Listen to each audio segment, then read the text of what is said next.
Hi, welcome back to Tina's Therapy Journaling.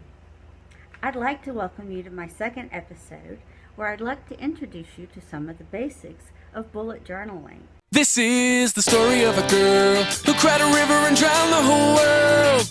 And while she looks so sad in photographs, I absolutely love her.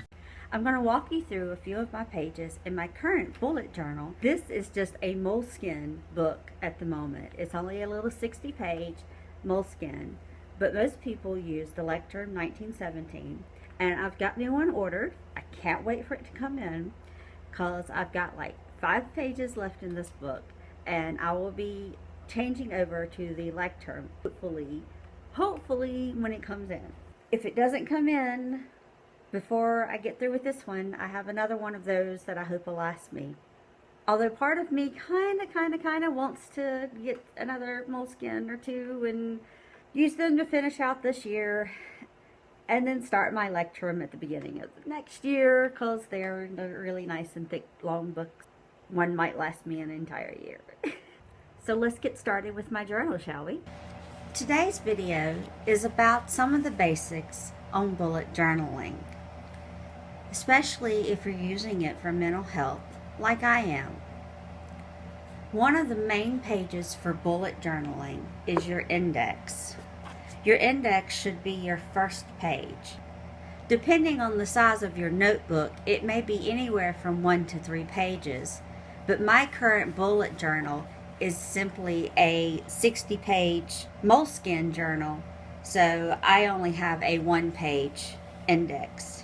And of course, I haven't gotten very far in my book, although it's almost full already, so I don't have a lot of stuff in my index at this time. But your index is where you list what you have done and the page number, so you could easily find everything that you have put in your bullet journal.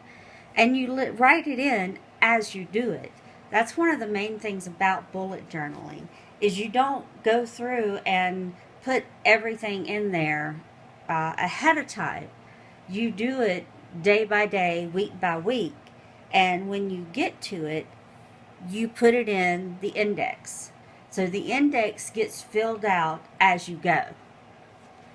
The next page is your future log. I named mine Year at a Glance, but it's typically going to be the rest of the year or the entire year that you're in. Going to be a simple recap of major things going on each month. Some people may use this to put appointments that are coming up. A lot of people probably have more space. There are lots of different spreads for this on Pinterest. Pinterest is a great site to use for this. And you see here that I have November and December here on the back. And this is another one of my favorite things here, is anywhere in your bullet journal you can draw, you can write quotes, you can doodle. And if you make a mistake, leave it. It shows that you're trying. It shows that you're progressing. The best way to predict your future is to create it. My first habit tracker. Now the habit tracker I do like, and you'll see a updated version of this as I go through here. Next is my gratitude log for August. Now here I left space to do 3 different things I was grateful for each day. If you don't want to do that, you can do 1. If you don't want to do a gratitude log, that's fine. Being someone who suffers from bipolar, BPD, and depression, to me this is something that is fairly important. My therapist also thinks that this is one of the most important things that I do. I have started one for September as well. Now I'll go ahead and show you that not every day is filled out, which is not an issue. The fact is, I filled out a good bit of the days. I tried to find something to be grateful for every day. A lot of the days that are not filled out are just because I did not get around to sitting down and messing with the book, my journal, those days. After that, this page here, this bottom part, a mistake. I was going to try to create a key for something on this that flipped out. That didn't work out. This was going to try to be a daily blog, the way that writer Carol actually does in his system. Not for me. This page here is my craft projects. This is one of my collections. Collections are usually something that you put in. Books I want to read, books I have, movies to watch, movies I have watched, all different kinds of things you can put in collections. Another is finances and shopping lists. So these are two collections here that I also have that I put in. This is another page that my therapist really likes, even though I don't have myself going outside in it, which I really should update that. It's my ideal day, which lists about how many hours I should sleep, that the fact I should get up and shower, I should only spend a few hours on the computer in the morning because I normally spend way too much time.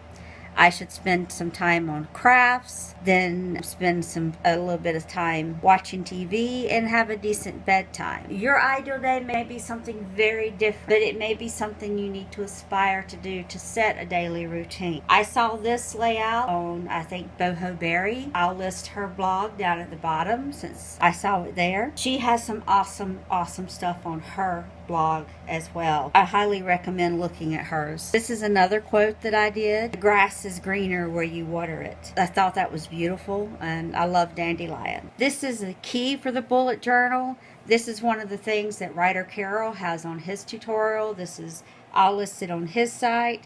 This is the basic key that he has, and I do have this on the back page of my journal. I do use this throughout my journal. I like being able to designate the events and the notes on my weekly pages. And I do like being able to mark out whether the task was completed, whether it was canceled or migrated. To me, that is very important, and it's very simple to notate with this key. People also usually do a pen test. I don't have a whole lot of pens yet, so I only have a few listed here. If you have fountain pens, if you have different kinds of markers, you would write them all here. You typically write what the pen is in the pen so that you know what pen is writing that way, and then you can see how it writes on the back, if it goes through the back or whatever. I also put all my paper tape, which all I have are solid colors, and a few design ones that I haven't put in here, just to have a reference to all the different colors that I have. So that's all the basic for what people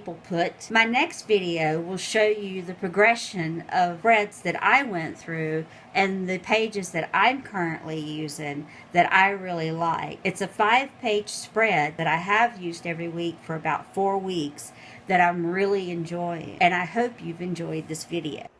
I hope you are all having a great day today, and I'm so glad you came back to my channel.